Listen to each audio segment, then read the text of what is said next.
Hai sahabat-sahabat Channel Sabar Talks, bayangkan, di tengah malam yang sunyi, seorang istri berdiri membeku di lorong rumahnya.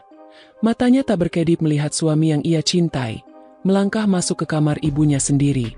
Detik itu, darahnya membeku, pikirannya hancur, dan jiwanya seolah terhempas ke jurang paling gelap. Apa yang sebenarnya terjadi di balik pintu itu? Namun sebelumnya, kalau kamu suka cerita yang menyentuh hati, klik subscribe sekarang juga ya.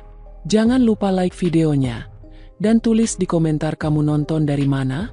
Siapa tahu, ada teman satu kota di sini. Dan sekarang, mari kita mulai kisah hari ini. Malam di kota itu seharusnya dingin dan sunyi, tetapi di dada Rani ada sesuatu yang bergerak seperti bara. Jam dinding di ruang tamu memecah keheningan dengan bunyi tik yang terasa berlebihan. Jarum panjang lewat beberapa garis, menandakan larut yang semakin dalam. Aditya belum pulang. Lagi. Di meja, ponsel Rani tergeletak dengan layar redup. Tidak ada pesan. Tidak ada kabar. Hanya riwayat panggilan siang tadi yang terputus di tengah kalimat. Ketika Aditya berkata akan ada lembur mendadak. Rani ingin percaya. Ia selalu ingin percaya. Namun kepercayaan, seperti kaca, bila retak suara geseknya akan terdengar lama. Ia merapikan mukena, menutup kembali kotak kecil berisi tasbih, lalu berjalan ke dapur. Lampu neon memutih, memantul di meja marmer yang dingin. Ia menyalakan air dan mendengar suara gemericik mengalir, berusaha menenangkan pikiran yang berisik. Ibunya, Ratna, sudah tidur sejak pukul 9, katanya kepala berat. Rani tadi menawari pijat ringan, tetapi ditolak dengan senyum lelah yang terlalu manis untuk malam yang terlalu sepi. Rani menyesap air dan mendadak teringat sesuatu. 2 minggu belakangan ini, Aditya pulang dengan tubuh segar yang tidak tampak kehabisan tenaga. Bukan bau kopi basi atau keringat lembur yang menempel di kemeja, melainkan aroma wangi samar yang tidak dikenalnya. Wanginya elegan, dengan nada bunga yang Rani tidak punya di rumah. Aroma yang seperti pelan-pelan menghapus nama Rani dari kulit tubuh Aditya. Ia meneguk lagi airnya. Ada rasa getir menempel di lidah. Pukul 11:10. Suara mesin motor berhenti di depan pagar. Rani meletakkan gelas, berjalan ke jendela, menyingkap tirai sedikit. Aditya turun dari motor dengan gerak santai. Ia menoleh ke kanan dan kiri, lalu membuka gerbang pelan. Rani memperhatikan cara Aditya menegakkan bahunya, cara ia menahan napas sebelum menekan gagang pintu. Seolah rumah mereka bukan lagi rumah, melainkan wilayah asing yang harus dimasuki hati-hati. Pintu terbuka. Aditya melangkah masuk, tersenyum tipis saat melihat Rani berdiri di ruang tamu. Senyum itu pernah menjadi tempat pulang bagi Rani. Kini senyum itu seperti nomor antrean di loket yang tidak pernah dipanggil. "Kamu belum tidur," kata Aditya, meletakkan helm di atas rak sepatu. "Aku menunggu," jawab Rani pelan. "Kamu bilang lembur." Aditya mengangguk. "Iya, ada presentasi besok pagi. Semua orang tinggal, bukan cuma aku." Rani mengamati kemeja Aditya. Licin. Tidak ada kerutan berarti. Ia mendekat 2 langkah, melihat kerah yang rapi, jam tangan yang mengilap. "Mau makan?" "Sudah makan di kantor," kata Aditya. "Ada catering." Rani mengangguk. Ia tidak ingin marah. Ia ingin duduk. Ia ingin bertanya dengan kata-kata yang tidak menyakiti. "Kamu capek?" tanyanya lagi. "Lumayan," jawab Aditya. Namun suaranya ringan, dan tatapannya tidak berhenti pada mata Rani, melainkan melompat ke jam dinding, lalu ke lorong, lalu cepat kembali seperti seseorang yang baru saja berbohong pada dirinya sendiri. Rani menahan napas. "Aku buatkan teh," katanya. Ia berbalik ke dapur, tapi matanya menangkap sesuatu yang jatuh dari saku celana Aditya saat lelaki itu melepas kunci motor. Benda kecil berwarna perak, seperti gantungan kunci mungil. Rani menunduk dan meraihnya.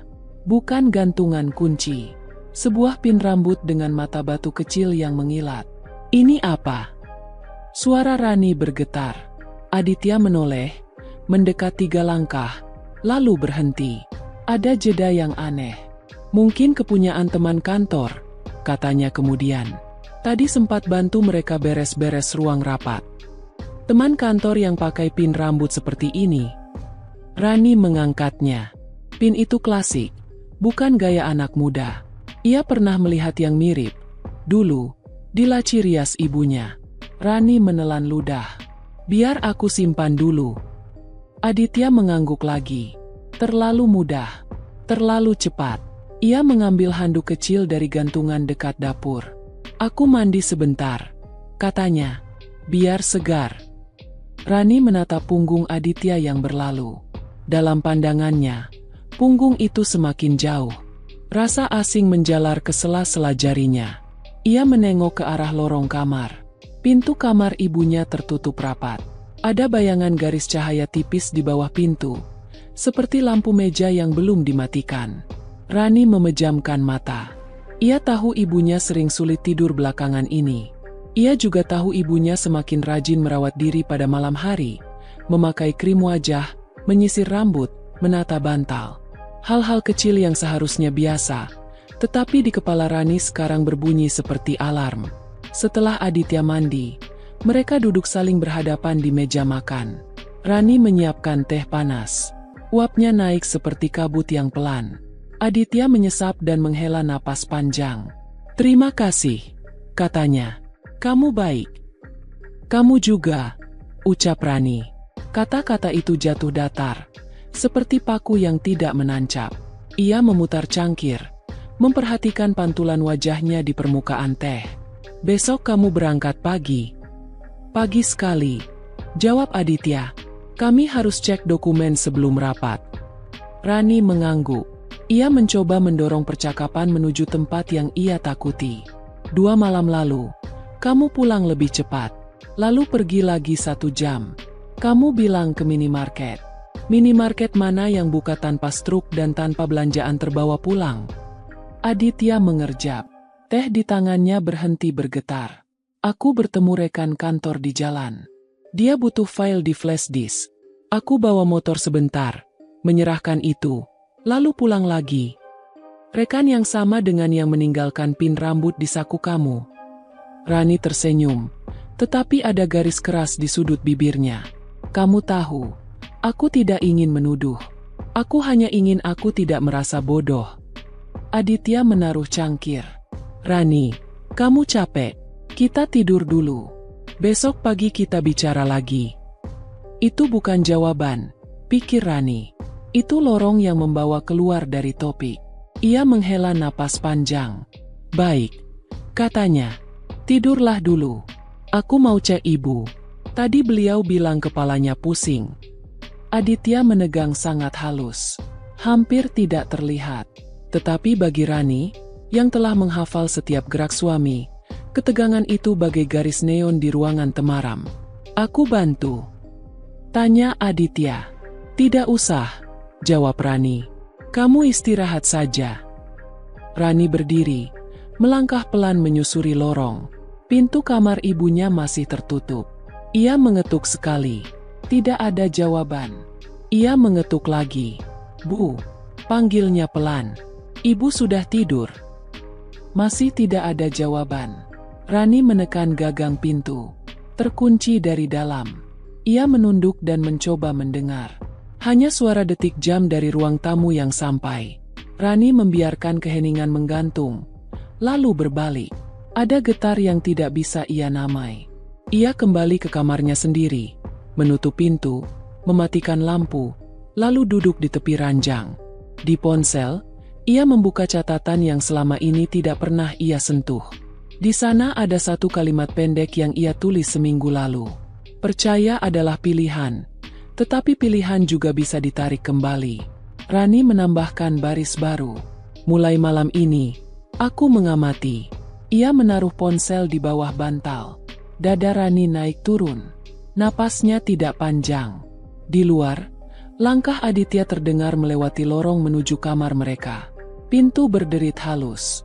Aditya masuk, mematikan lampu, lalu berbaring di sisi lain ranjang. Punggungnya menghadap Rani. Keheningan turun, tetapi bukan keheningan yang damai. Ini keheningan yang dihuni pertanyaan. Sekitar tengah malam, Rani terbangun. Ia tidak tahu apa yang membangunkannya. Mungkin mimpi, mungkin bunyi halus dari sesuatu yang bergerak. Ia membuka mata. Klam. Namun ia merasakan kasur di sisinya kosong. Rani menahan diri untuk tidak bergerak. Ia menghitung dalam hati. 1, 2, 3. Ada suara gagang pintu yang ditekan pelan. Rani menoleh sedikit. Cukup untuk melihat bayangan tipis di ambang pintu. Lalu bayangan itu lenyap ke lorong. Bara di dada Rani menyala. Ia bangkit, melangkah tanpa suara. Membuka pintu hanya selebar telapak tangan. Lorong gelap, tetapi di ujungnya tampak garis cahaya lagi dari bawah pintu kamar ibunya. Rani menginjak lantai satu demi satu, seperti meniti tepi jurang. Ia berhenti 2 langkah dari pintu kamar ibunya. Dari balik kayu, ada sesuatu yang sangat lembut terdengar. Rani mengeja dalam benak. Mungkin hanya kain yang bergesek. Mungkin hanya napas yang berbalas. Mungkin hanya bayangannya sendiri yang menyeret bunyi. Tetapi kunci pintu itu jelas sedang tertahan dari dalam. Rani mundur 1 langkah. Ia tidak mengetuk. Ia tidak memanggil. Ia hanya berdiri. Lama. Sampai garis cahaya itu padam. Sampai lorong kembali gelap. Sampai detik jam di ruang tamu terdengar seperti palu. Ia kembali ke kamar dengan lutut yang bergetar kecil. Ia duduk. Ia menoleh ke jendela yang menampakkan pekarangan gelap. Di kaca, wajahnya terpantul, dengan mata yang tidak lagi sama. Rani menutup mata dan berjanji. Ini akan diakhiri bukan dengan amarah tanpa arah, melainkan dengan kebenaran yang tidak bisa disangkal.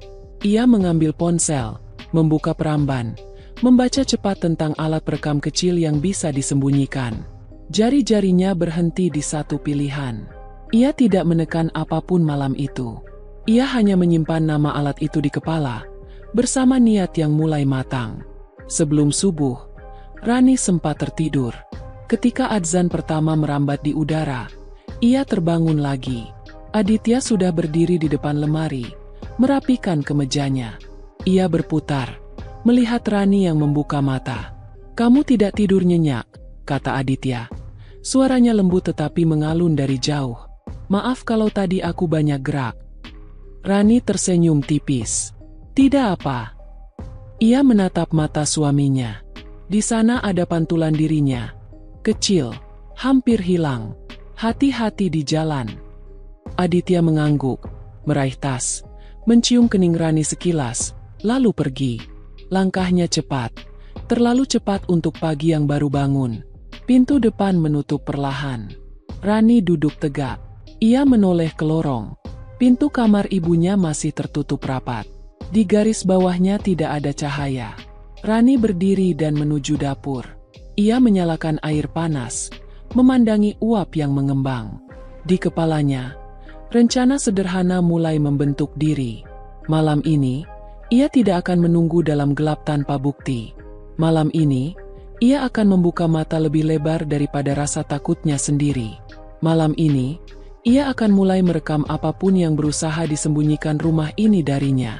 Dan saat teko berdesis, di dada Rani muncul ketenangan aneh, seperti tenang sebelum hujan besar menggulung atap. Malam ini akan panjang, tetapi ia sudah memilih.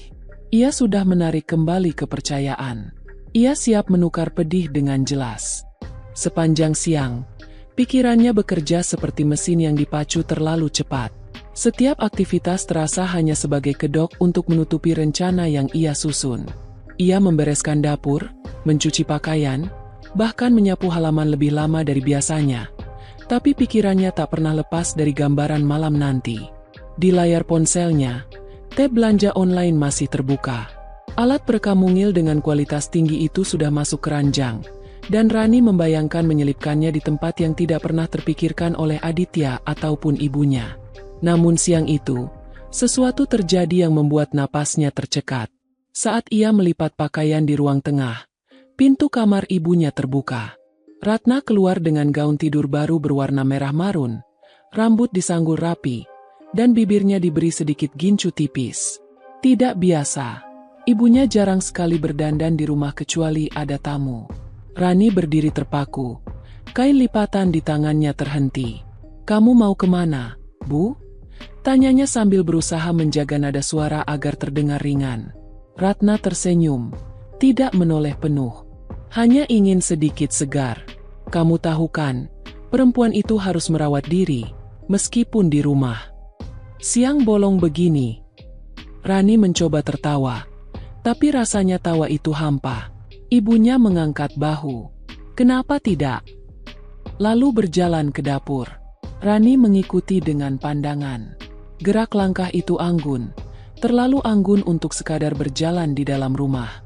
Sepanjang sore, Rani mencoba mencari alasan logis. Mungkin benar ibunya hanya ingin terlihat cantik untuk dirinya sendiri. Tapi kenapa jantungnya berdegup lebih kencang ketika teringat pin rambut yang jatuh dari saku Aditya semalam? Pin rambut yang nyaris sama dengan yang pernah ia lihat di laci meja rias ibunya bertahun-tahun lalu. Menjelang maghrib, Aditya mengirim pesan. "Malam ini lembur lagi. Jangan tunggu." Hanya itu. Tidak ada emotikon. Tidak ada kalimat manis yang biasanya mengiringi pesan-pesan mereka di awal pernikahan. Rani membaca pesan itu berulang kali. Ia tahu artinya. Malam nanti, kesempatan mengintai terbuka lebar. Usai Isya, Rani menunggu. Rumah sunyi. Hanya suara TV dari ruang tengah menemani. Ibunya duduk di sofa, menonton sinetron. Namun tatapannya seperti hanya menembus layar. Sesekali, Rani melihat ibunya memegang ponsel lalu meletakkannya lagi dengan senyum yang sulit diterjemahkan. Hampir pukul 10. Ratna berdiri. "Ibu mau tidur duluan," ucapnya sambil menuju kamar. Rani mengangguk. Tapi matanya mengikuti langkah itu hingga pintu kamar tertutup rapat. Ia menunggu, memperhatikan apakah ada tanda-tanda aktivitas di dalam sana. Tidak ada suara, hanya lampu koridor yang redup. Pukul 11:15. Suara motor berhenti di depan rumah. Rani mengintip dari balik tirai. Aditya turun, menenteng tas kerja, menoleh sebentar ke kanan dan kiri, lalu membuka pagar. Yang aneh, ia tidak masuk ke kamar Rani, malah langsung menuju lorong kamar ibunya. Rani menahan napas, darahnya berdesir cepat. Ia meraih ponsel, menyalakan kamera tanpa suara, dan mengintip dari sudut ruang tengah. Dari bayangan yang tertangkap cahaya lampu koridor, ia melihat Aditya mengetuk pintu kamar ibunya. Pintu itu terbuka sedikit, cukup untuk memperlihatkan siluet Ratna di dalam. Kemudian, tanpa kata-kata terdengar, Aditya melangkah masuk, dan pintu menutup perlahan. Jantung Rani memukul tulang rusuk. Tangannya bergetar memegang ponsel. Rekaman ini belum cukup jelas, tapi cukup untuk membuktikan bahwa sesuatu memang terjadi di dalam rumahnya. Ia ingin mendekat, ingin menempelkan telinga ke daun pintu itu. Tapi kedua kakinya seperti terpaku. Ada rasa takut yang aneh, takut mendengar sesuatu yang akan selamanya merubah hidupnya. 10 menit berlalu. 20. 30. Rani masih duduk di lantai koridor, beberapa meter dari pintu kamar ibunya. Ia memeluk lutut. Matanya tak berkedip memandang garis cahaya di bawah pintu itu. Sesekali, bayangan bergerak melintas. Samar, membuat bulu kuduknya berdiri. Hampir tengah malam, pintu itu terbuka. Aditya keluar dengan wajah yang entah kenapa terlihat tenang. Tidak ada rasa bersalah yang terpampang di sana. Ia berjalan cepat menuju kamar mandi di ujung lorong, tanpa melihat sekeliling. Rani segera melipir masuk ke kamarnya, pura-pura tertidur. Tak lama, Aditya masuk ke kamar mereka. Bau parfum samar yang sama seperti malam-malam sebelumnya mengudara di antara mereka. Ia berbaring, memunggungi Rani, dan dalam hitungan menit, napasnya terdengar berat tanda tertidur. Rani membuka matanya. Malam ini, ia tidak hanya melihat. Malam ini, ia merasa dikhianati oleh dua orang yang seharusnya menjadi pelindungnya. Satu sebagai pasangan hidup, satu lagi sebagai darah dagingnya sendiri. Tapi ia tahu, malam ini baru permulaan. Besok, ia akan mulai permainan ini dengan caranya sendiri. Ia akan mengumpulkan bukti. Bukti yang membuat mereka berdua tidak bisa lari. Bukti yang akan memaksa kebenaran keluar, sekejam apapun bentuknya. Pagi itu, Sinar matahari masuk lewat celah tirai, tapi dingin yang mengikat dada Rani tak sedikit pun menghangat. Aditya sudah berangkat lebih awal, seperti biasa. Ibunya juga sedang di dapur, terdengar suara piring beradu dengan sendok. Namun entah kenapa bunyi itu tak terdengar alami di telinga Rani. Seolah setiap dentingnya membawa gema dari malam tadi. Ia duduk di tepi ranjang, ponsel di tangan, menatap lama-lama rekaman video yang diambil diam-diam semalam. Meski hanya memperlihatkan Aditya masuk ke kamar ibunya, bayangan yang tertangkap itu cukup untuk membuatnya sulit bernapas. Namun, di matanya, ini belum cukup menghentak. Ia butuh sesuatu yang tidak bisa mereka bantah. Hari itu ia menghubungi Mira, sahabatnya sejak kuliah. Mereka bertemu di sebuah kafe kecil di pinggir jalan. Aroma kopi pekat memenuhi udara, tapi yang Rani rasakan hanyalah rasa logam di lidahnya. "Kamu yakin mau melakukan ini?" tanya Mira setelah mendengar rencana Rani memasang kamera tersembunyi di lorong kamar ibunya. "Aku tidak yakin akan sanggup. Kalau tidak tahu kebenaran," jawab Rani dengan suara berat. "Kalau ternyata aku salah, aku akan lega. Tapi kalau benar..." Ia berhenti, menatap kosong kecangkirnya. "Kalau benar, aku harus tahu sampai ke akar." Mira mengangguk. "Aku bisa pinjamkan kamera kecil. Baterainya kuat, bisa merekam semalaman. Nanti filenya langsung tersimpan otomatis." Rani menghela napas. "Besok malam, kita pasang." Malam berikutnya, setelah memastikan semua tertidur, Rani dan Mira bergerak seperti pencuri di rumah sendiri. Lorong menuju kamar Ratna tampak biasa. Namun di mata Rani, tempat itu seperti medan yang menyimpan rahasia paling busuk. Kamera diletakkan di sudut dekat lampu, nyaris tak terlihat oleh mata biasa. Mereka kembali ke kamar Rani, pura-pura tidur. Namun malam itu Rani tak memejamkan mata sama sekali. Ia mendengar detik jam di ruang tamu berjalan lambat, seperti mengejek. Hingga pukul 11 lewat, suara langkah kaki terdengar, pelan, tapi pasti. Rani membuka mata.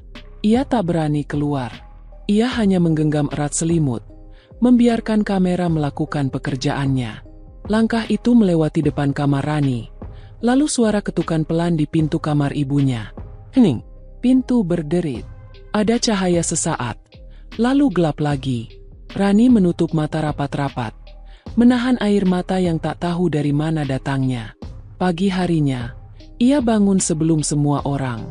Ia mengambil kamera itu dengan tangan bergetar, lalu membawanya ke kamar. Jemarinya gemetar saat memutar rekaman. Gambar pertama memperlihatkan lorong kosong. Lalu muncul Aditya, lengkap dengan kemeja kerja yang belum dilepas. Ia mengetuk pintu kamar ibunya dengan cara yang terlalu santai, seperti orang yang sudah terbiasa. Pintu terbuka dari dalam, menampakkan Ratna, bukan dalam piyama, melainkan dengan gaun tidur sutra berwarna biru gelap, rambut terurai rapi, dan senyum yang tidak pernah Rani dapatkan sejak ia kecil. Aditya masuk, menunduk mencium tangan Ratna, lalu berbicara sebentar, tanpa suara yang bisa ditangkap kamera. Setelah itu, pintu tertutup. Rekaman itu berdurasi lama. Hampir 1 jam kemudian, Aditya keluar lagi. Wajahnya tenang, bahkan sedikit tersenyum, sebelum berjalan menuju kamar mandi. Rani menatap layar lama-lama. Dadanya terasa diremas dari dalam. Ada rasa ingin menjerit, tapi suaranya tercekik di tenggorokan. Air matanya jatuh, tapi ia menyekanya cepat. Bukan saatnya lemah. Siang itu, Rani bertingkah seperti biasa. Ia menyapu halaman, membantu ibunya di dapur, bahkan sempat bercanda ringan. Namun di balik senyum palsu itu, pikirannya sibuk memikirkan langkah berikutnya. Bukti sudah ada, tapi jika ia menggunakannya sekarang, mereka akan menyangkal. Ia butuh momen yang tepat, momen yang memaksa mereka bicara. Malamnya, saat Rani berbaring, Aditya masuk kamar lebih awal dari biasanya. "Hari ini capek sekali," katanya sambil rebah. "Banyak kerjaan." Rani menoleh, menatap wajahnya lama-lama. "Kerjaan di kantor, atau di rumah ini?" Aditya mengernyit, pura-pura tak mengerti. "Maksud kamu?" Rani tersenyum tipis. Lupakan. Tidurlah. Ia mematikan lampu, tapi matanya tetap terbuka di kegelapan. Dalam hati, ia tahu, malam berikutnya akan menjadi penentu. Dan ketika momen itu tiba, tidak akan ada jalan kembali. Sejak pagi, Rani sudah menyiapkan semuanya.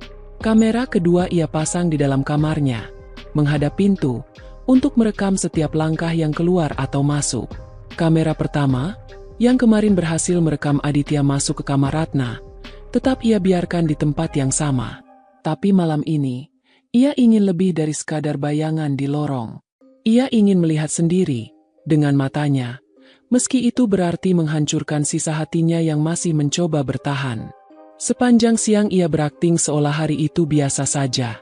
Ia membantu ibunya memasak sayur asem, mencuci piring sambil bercanda ringan, bahkan mengomentari sinetron yang sedang diputar. Tapi di balik semua itu, setiap senyum adalah topeng yang semakin berat untuk dipakai. Sore menjelang malam, Aditya mengirim pesan singkat. Lembur lagi, pulang agak larut, tidak ada penjelasan, tidak ada tanya kabar. Hanya kata-kata dingin yang kini terasa seperti kode rahasia. Rani tidak membalas. Ia hanya mematikan layar ponsel dan menatap kosong ke dinding. Di luar, langit perlahan menghitam, dan suara azan maghrib mengalun, seolah mengingatkan bahwa malam itu akan memisahkan kebenaran dari kebohongan. Menjelang pukul 10, ibunya pamit ke kamar lebih awal. Kepala agak berat, katanya, sambil memegang pelipis. Rani menatapnya lama-lama, mencoba membaca sesuatu di wajah itu, tapi Ratna hanya tersenyum tipis sebelum menutup pintu. Rani kembali duduk di ruang tengah, pura-pura menonton TV. Setiap menit terasa seperti 1 jam. Pukul 11 kurang, suara motor terdengar di luar. Jantungnya langsung berdegup cepat. Ia mematikan TV, meraih ponsel, dan berdiri di dekat dinding, di posisi yang memberi pandangan samar ke lorong tanpa terlihat langsung. Pintu depan terbuka perlahan. Aditya masuk, menutupnya tanpa suara. Ia tidak menuju kamar Rani. Langkahnya ringan, nyaris seperti orang yang sudah hafal jalur dalam gelap. Rani menahan napas. Kamera di sudut lorong merekam segalanya. Tapi ia tidak puas hanya melihat lewat layar. Ia menunduk sedikit, mengintip dari celah temaram. Aditya berhenti di depan pintu kamar Ratna, mengetuk 2 kali, ketukan cepat yang sama seperti malam-malam sebelumnya. Pintu terbuka. Dari celah itu, Rani melihat ibunya berdiri dengan gaun tidur tipis berwarna krem, rambutnya tergerai, dan senyum yang menusuk. Aditya masuk. Pintu tertutup rapat. Rani merasakan perutnya mual. Ia mundur ke kamarnya, menutup pintu, lalu duduk di tepi ranjang. Tapi beberapa menit kemudian, dorongan untuk tahu lebih besar daripada rasa takut. Ia bangkit, membuka pintu pelan, dan melangkah tanpa suara di lorong. Ia berhenti tepat di depan pintu kamar ibunya. Telinganya menempel pada kayu. Dari dalam, samar terdengar suara kain bergesek. Napas yang teratur namun terlalu dekat jaraknya. Rani menutup mulut dengan tangan, berusaha menahan suara isak yang mulai memaksa keluar. Detik demi detik berjalan lambat. Pikirannya berperang antara membuka pintu sekarang juga atau menunggu hingga mereka keluar. Ia memilih yang kedua. Ia mundur ke pojok lorong, bersembunyi di balik bayangan lemari kecil. Hampir 1 jam kemudian, pintu itu terbuka. Aditya keluar lebih dulu, merapikan kerah kemejanya. Wajahnya santai seperti baru selesai berbincang ringan. Beberapa detik kemudian, ibunya muncul di ambang pintu, tersenyum tipis sebelum kembali menutupnya. Rani menahan napas hingga langkah Aditya menjauh ke kamar mandi. Saat ia masuk ke kamarnya sendiri, tangannya gemetar hebat. Ia tahu rekaman malam ini akan memberi bukti yang lebih jelas. Tapi yang membuat dadanya sesak bukan lagi soal pembuktian, melainkan kesadaran bahwa ia baru saja melihat dengan mata kepala sendiri, dan itu terasa jauh lebih menyakitkan daripada sekadar dugaan. Ia duduk di lantai, memeluk lutut, dan di benaknya, satu kalimat berulang-ulang seperti mantra gelap. Besok, mereka akan bicara, di mejaku, di rumah ini, dan tidak ada lagi yang bisa mereka sembunyikan. Pagi itu udara di rumah terasa lebih dingin dari biasanya. Matahari belum sepenuhnya naik, tapi Rani sudah duduk di meja makan. Gelas teh hangat di depannya mengepulkan uap. Di sudut meja, ponselnya menyala, memutar ulang rekaman malam tadi. Wajahnya datar, tapi matanya menyimpan badai. Satu demi satu, langkah kaki terdengar. Pertama dari lorong kamar ibunya. Ratna muncul dengan pakaian santai, rambut disanggul seadanya, seolah pagi ini hanyalah pagi biasa. Kemudian dari arah pintu depan, Aditya masuk. Ia ternyata tidak berangkat pagi-pagi seperti biasanya. Mungkin karena hari ini ia ingin bersikap normal. "Duduk," kata Rani tanpa nada tanya. Suaranya tenang, tapi tegas. Ratna berhenti sejenak, menatap putrinya, lalu menarik kursi dan duduk di sisi kanan meja. Aditya ragu beberapa detik, namun akhirnya duduk di seberang Rani. Keheningan menggantung. Hanya terdengar suara detik jam di dinding. Rani meraih ponselnya, membuka galeri, lalu menekan tombol putar. Rekaman video dari kamera lorong memenuhi ruangan. Gambar Aditya yang mengetuk pintu kamar ibunya. Pintu terbuka. Ratna muncul dalam gaun tidur. Aditya masuk, dan pintu menutup. Sunyi sekali. Sampai suara rekaman itu sendiri terasa seperti memekakan telinga. Aditya menegang. Ratna menunduk. Matanya berlari-lari ke arah yang tidak jelas. "Aku ingin kalian bicara," kata Rani perlahan, menatap bergantian keduanya. "Apa yang aku lihat ini bukan sesuatu yang bisa kalian sembunyikan lagi." Ratna menarik napas panjang, lalu menatap Rani. Wajahnya bukan wajah orang ketakutan, melainkan wajah seseorang yang sudah menyiapkan kalimat jauh sebelum waktu ini tiba. "Rani, ada hal yang kamu tidak tahu. Hal yang kalau aku jelaskan, mungkin akan lebih menyakitkan daripada yang kamu bayangkan." "Aku sudah sakit," potong Rani dingin. "Jadi jangan khawatir tentang itu." Ratna memejamkan mata sejenak, lalu membuka mulut. "Sebelum kamu menikah dengan Aditya, aku punya hutang padanya. Hutang besar. Waktu itu, aku hampir kehilangan rumah ini. Aditya yang membantu melunasi. Tapi ia meminta sesuatu sebagai balasan." Rani menatap ibunya. Matanya membara. "Balasan seperti apa?" "Tidur di kamarmu setiap malam." Ratna terdiam. Aditya membuka suara untuk pertama kali. "Rani, dengar dulu. Ini tidak seperti yang kamu pikirkan. Hubungan kami dimulai jauh sebelum aku menikah denganmu." Kata-kata itu seperti pisau yang menusuk jantung Rani. Tangannya gemetar di atas meja. "Jadi semua ini, pernikahan kita, cuma sandiwara?" Aditya menunduk, tak sanggup menatapnya. "Awalnya tidak. Aku mencintaimu, Rani. Tapi..." "Cukup," bentak Rani. Suaranya pecah namun penuh tenaga. "Jangan berani-beraninya kamu bilang itu cinta. Cinta tidak berjalan di lorong malam-malam untuk mengetuk pintu ibuku." Air mata mulai jatuh di pipi Ratna. "Nak, aku tidak pernah ingin kamu tahu dengan cara seperti ini. Aku ingin melindungimu dari kebohongan ini." Rani tertawa getir. "Melindungi? Dengan menghancurkan rumah tanggaku? Dengan mengkhianati aku setiap malam di bawah atap yang sama?" Suasana meja makan berubah mencekam. Tidak ada lagi suara selain isakan pelan dan napas yang berat. Rani berdiri perlahan. Kursinya bergeser dan berderit keras. "Mulai hari ini, kalian tidak akan pernah lagi memanggilku keluarga. Rumah ini milikku. Kalau kalian mau bersama, lakukan di tempat lain." Ratna mencoba meraih tangan putrinya, tapi Rani menariknya cepat. "Jangan sentuh aku. Sentuhanmu terasa sama kotornya seperti semua rahasia yang kau simpan." Aditya bangkit, mencoba mendekat. "Rani, tolong, kita bisa bicarakan ini." "Kita sudah bicara," potong Rani tajam. "Sekarang, aku ingin kalian pergi sebelum aku benar-benar kehilangan kendali." "Hening." Ratna dan Aditya saling pandang, lalu perlahan berdiri. Mereka berjalan ke arah pintu tanpa kata-kata lagi. Suara pintu utama menutup menjadi penanda akhir dari pernikahan. Akhir dari hubungan darah yang dulu Rani pikir tak akan pernah retak. Rani berdiri sendirian di ruang makan. Tangannya masih gemetar, matanya panas, tapi dadanya terasa sedikit lebih lapang. Kebenaran memang membakar habis segalanya, tapi dari abu itu, ia tahu satu hal,